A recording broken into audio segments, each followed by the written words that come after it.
Hannah Johnson walked into the warehouse that Monday morning like she did every day for the past 3 years. Her work boots made soft sounds on the concrete floor as she moved through the familiar aisles of boxes and machinery. She loved her job moving boxes and helping customers, but today felt different. Today the air seemed heavy with tension, and Hannah could feel trouble waiting for her like a storm cloud ready to burst. When you grow up as a black woman in America, you develop a sense for when danger is near.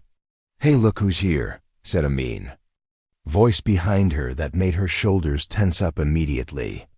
"Little Hannah thinks she can do a man's job again today." The voice belonged to Brad Thompson, a man who had been making Hannah's life difficult for weeks now. Brad was 6 feet tall with big muscles from working out at the gym every day. He had been working at the warehouse for 5 years and seemed to think that gave him the right to decide who belonged there and who didn't. For the past month, he had been making Hannah's days miserable with constant comments and cruel behavior. He would say terrible things about her skin color when supervisors weren't around. He would knock things out of her hands when she was trying to work. Hannah had tried to ignore it all, hoping that if she didn't react, Brad would get bored and leave her alone. But instead, he seemed to be getting worse with each passing day. Hannah turned around slowly and saw Brad standing there with that familiar mean smile on his face. He was flanked by 2 of his buddies who always seemed to appear whenever Brad wanted to cause trouble. Hannah took a deep breath and tried to center herself the way her grandfather had taught her so many years ago. "Good morning, Brad," Hannah said in her calm, steady voice. "I hope you have a wonderful day." Hannah had learned long ago that being kind and respectful was usually better than being mean back. Her grandmother had taught her that lesson when she was just a little girl. But Hannah's heart was beating fast in her chest, and her hands were starting to tremble slightly. She was scared, but she had learned never to show fear to people like Brad. "Don't you good morning me," Brad said with anger creeping into his voice like poison spreading through water. "You don't belong here, little girl. This is a man's job in a man's world. Why don't you go find work somewhere else where you fit in better?" His words hit Hannah like physical blows. She had heard variations of this speech from Brad many times before, but it never got easier to listen to. Hannah felt tears wanting to come to her eyes, but she blinked them back quickly. She thought about her father, who had died when she was 16 years old. Before he passed away, he had pulled Hannah close and given her some of the most important advice she would ever receive. "Hannah, baby," he had said in his weak voice from the hospital bed, "you are going to face people in this world who will try to make you feel small and worthless, but you listen to me carefully. You are stronger than you know. When life gets hard and people try to tear you down, remember that real strength comes from inside your heart, not from the size of your muscles or the color of your skin."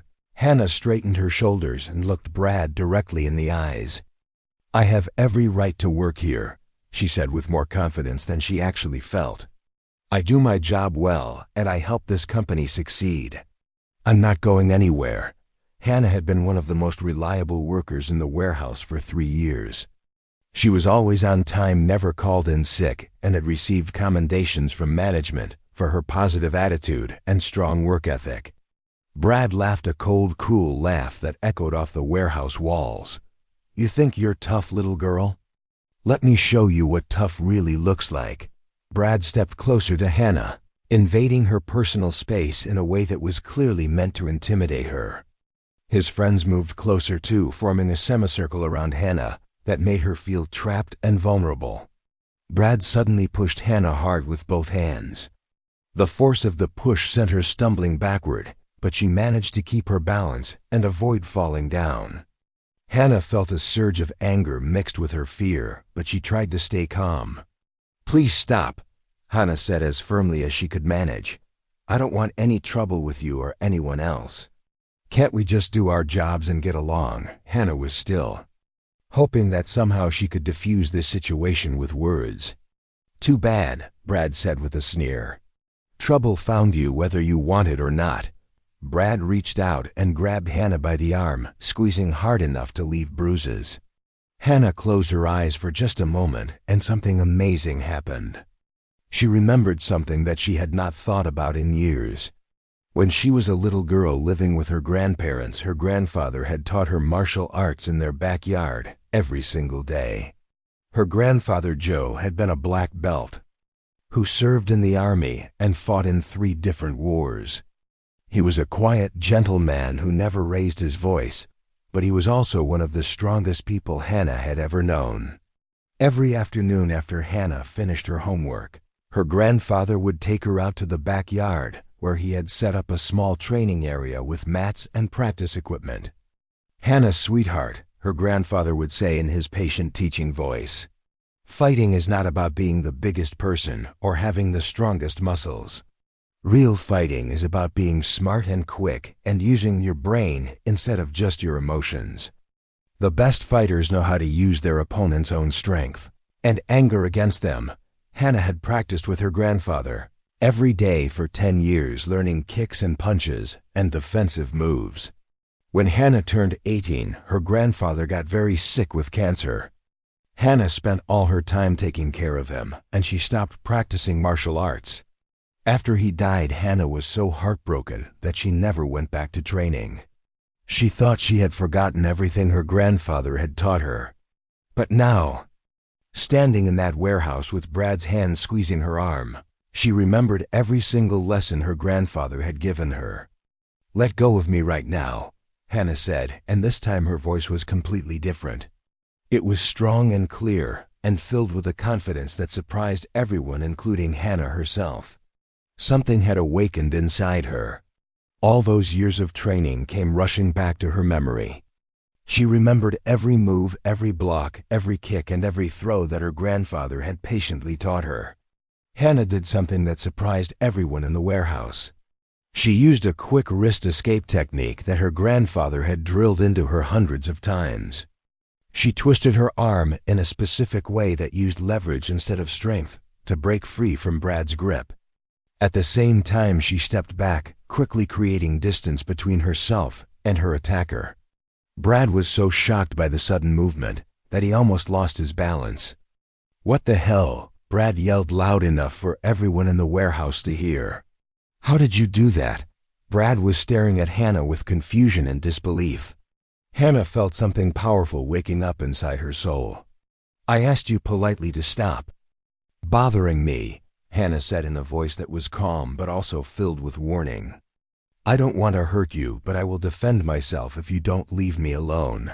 Brad got even more angry when he heard Hannah's words. "You think you can hurt me? I am twice your size and 3 times as strong."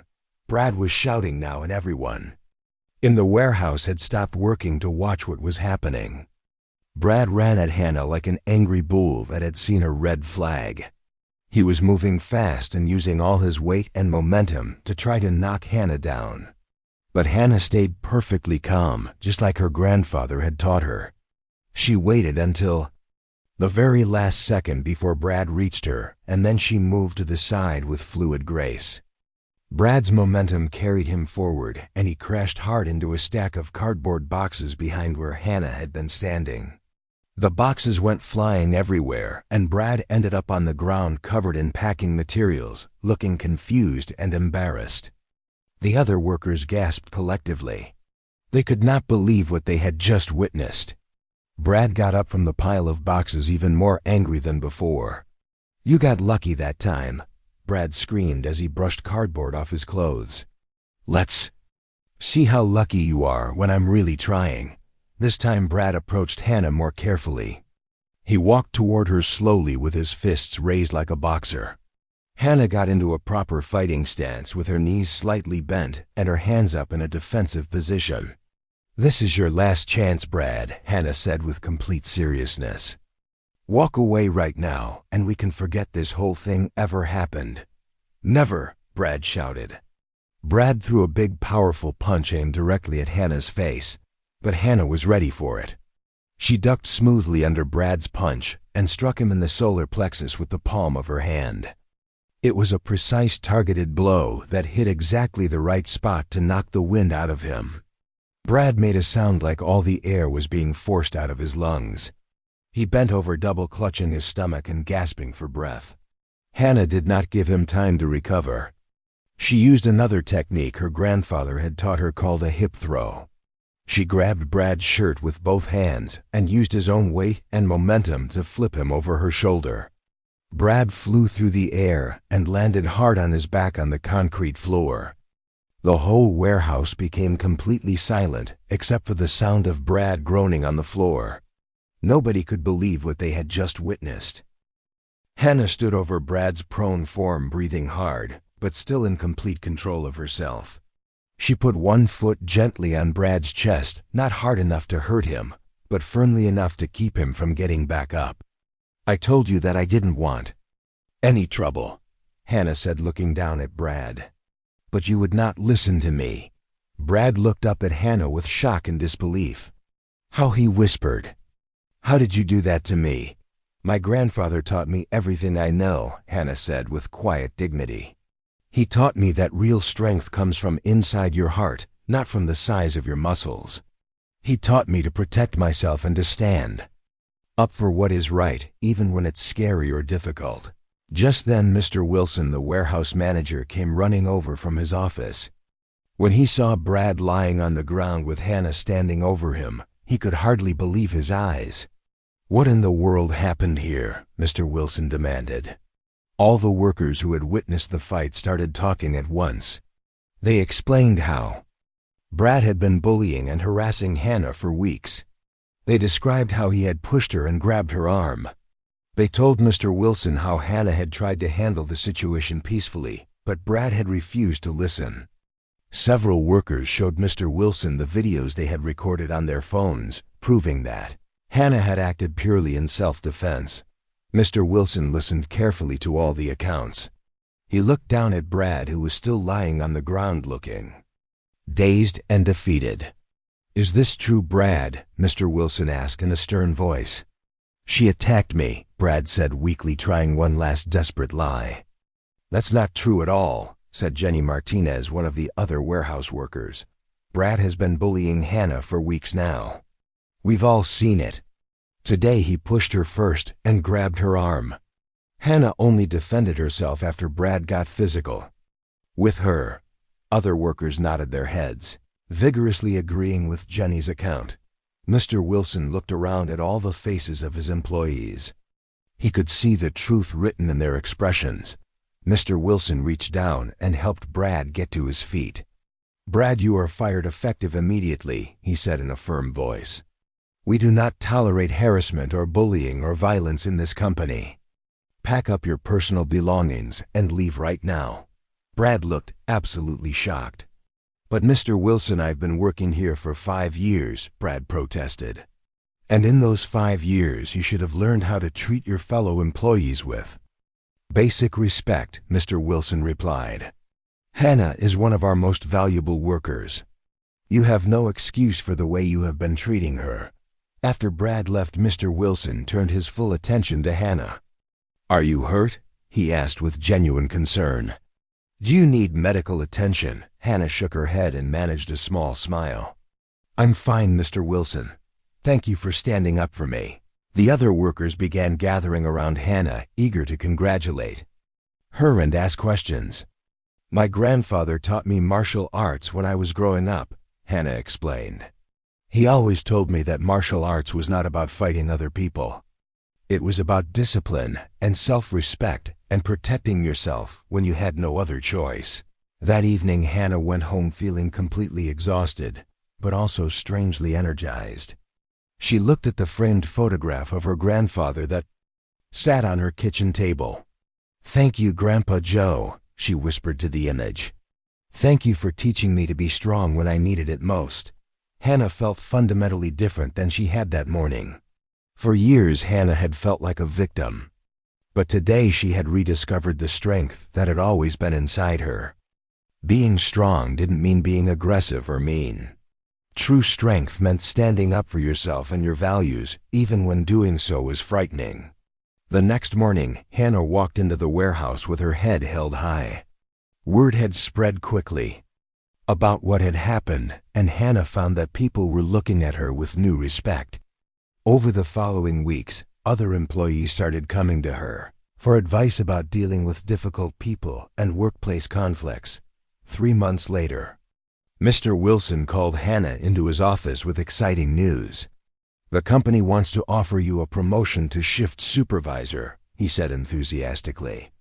"We're also implementing a new anti-bullying program, and we want you to help develop it."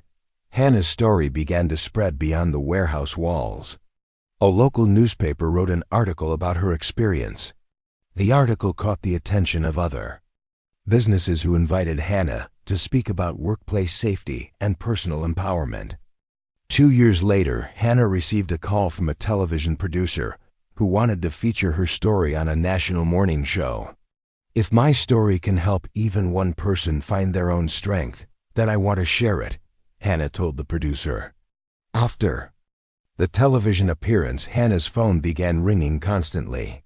People from all over the country wanted to share their own stories of overcoming bullying. A publisher asked if Hannah would write a book about her experiences. Hannah's book, The Strength Within: Finding Your Voice in a Noisy World, became a bestseller. She dedicated it to her grandfather, writing, "To Grandpa Joe, who taught me that the strongest warriors are those who fight for others, not just themselves." The success of her book led to speaking engagements across the country. Hannah was amazed by the stories people shared with her. There was the teenager who found courage to report school bullying. There was the single mother who demanded respect from her boss. There was the elderly man who learned to protect himself from scam artists. Each story reminded Hannah that her experience was part of a universal human struggle to find dignity and respect. During one speaking tour, Hannah received an unexpected visitor backstage. It was Brad Thompson. Hannah's security team was ready to remove him, but Hannah asked them to let him stay. Brad looked different, smaller and less threatening. His eyes were filled with genuine remorse. "Hannah, I needed to see you in person," Brad said quietly. "What happened between us changed my life too. I got counseling after I was fired and learned that my behavior came from my own insecurities. I volunteer at a youth center, now helping kids with anger issues. I know I can never take back the hurt I caused you, but your strength helped me find my own path to redemption." Hannah listened thoughtfully. "Brad, I appreciate you coming to tell me this. I forgave you a long time ago because holding on to anger was only hurting me. I'm glad you found a way to turn your experience into something positive." As Hannah's influence continued to grow, she established a foundation that provided self-defense classes and leadership training for young women in underserved communities. She also created scholarship programs for disadvantaged youth. Hannah married a kind man named Michael who supported her mission. Together, they had 2 children, Grace and Joseph, named after Hannah's grandfather. Hannah taught both children the same values her grandfather had instilled in her. When Grace was old enough, Hannah began teaching her martial arts. "Remember, sweetheart," Hannah would tell her daughter, "these moves are not for hurting people. They are for protecting yourself when words are not enough. The strongest person is usually the one who chooses not to fight unless they absolutely have to." Years later, when Hannah looked back on that day in the warehouse, she realized it had been the beginning of everything good that followed. The confrontation with Brad had been frightening, but it had awakened something inside her that had been sleeping too long. Hannah had rediscovered not just her physical strength, but her voice, her confidence, and her sense of purpose. She had learned that being strong didn't mean hard or mean. It meant being true to yourself even when it was difficult. Hannah Johnson, the quiet warehouse worker, had become Hannah Johnson, the voice for anyone who had ever felt small or powerless. Through her work, her writing, and her foundation, she helped millions of people discover that her grandfather had been right all along. The greatest strength really did come from within. Hannah had found her strength in that warehouse and spent the rest of her life helping others find theirs.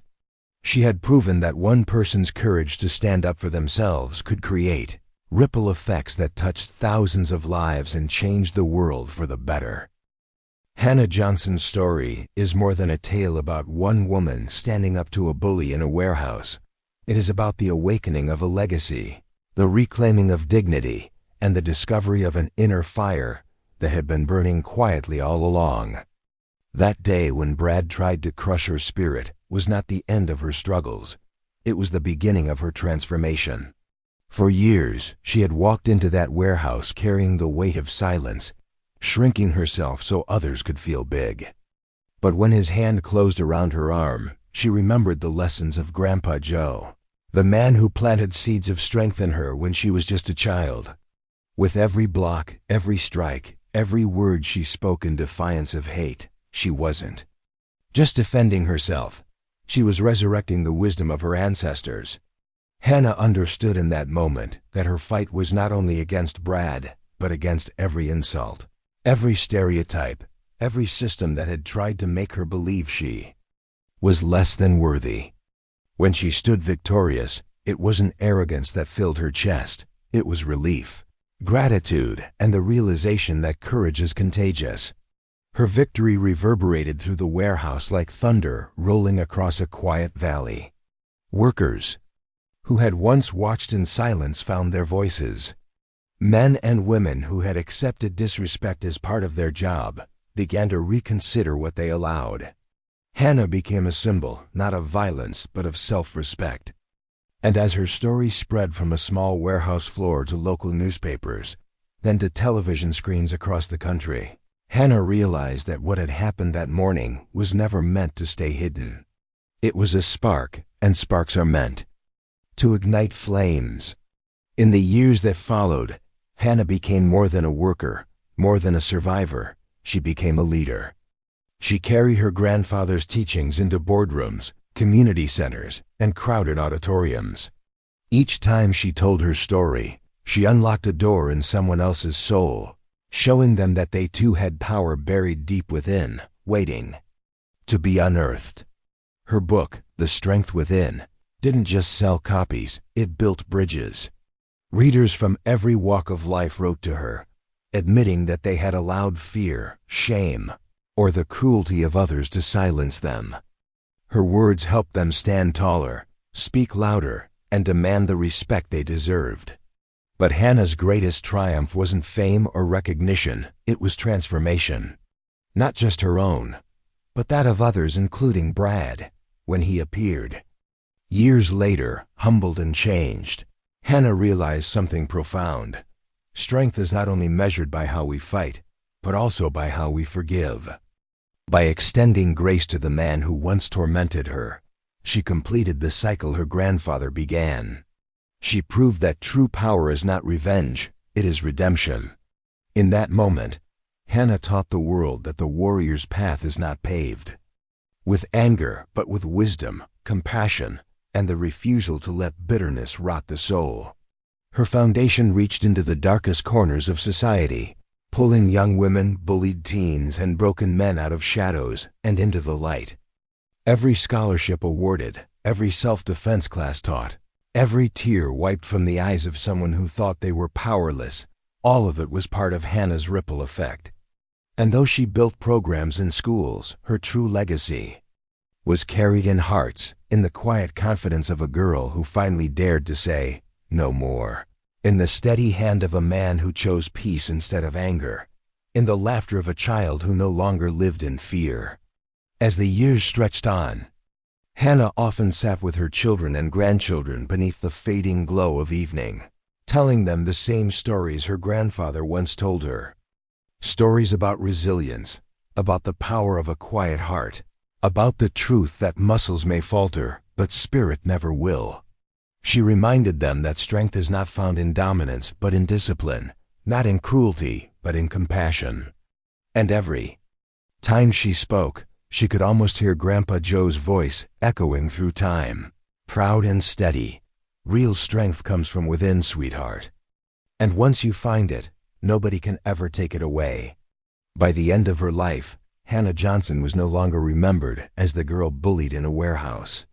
She was remembered as the woman who turned a moment of cruelty into a movement of empowerment. She was remembered as the founder, the teacher, the author, the mother, the warrior who taught a generation that silence is not survival and that dignity is worth every battle. Her name became synonymous with courage, her story taught in classrooms, and whispered in locker rooms to children who needed to believe they were more than the world told them they were. And so, as you finish this story, remember Hannah's lesson. Your voice matters, your courage matters, and your strength is already within you, waiting for the moment you decide to rise. If Hannah Johnson could stand up in the face of fear, then so can you. Maybe your Brad looks different. Maybe it's a boss, a bully, a system, or even your own self-doubt. But the answer is the same. Stand firm. Remember your worth.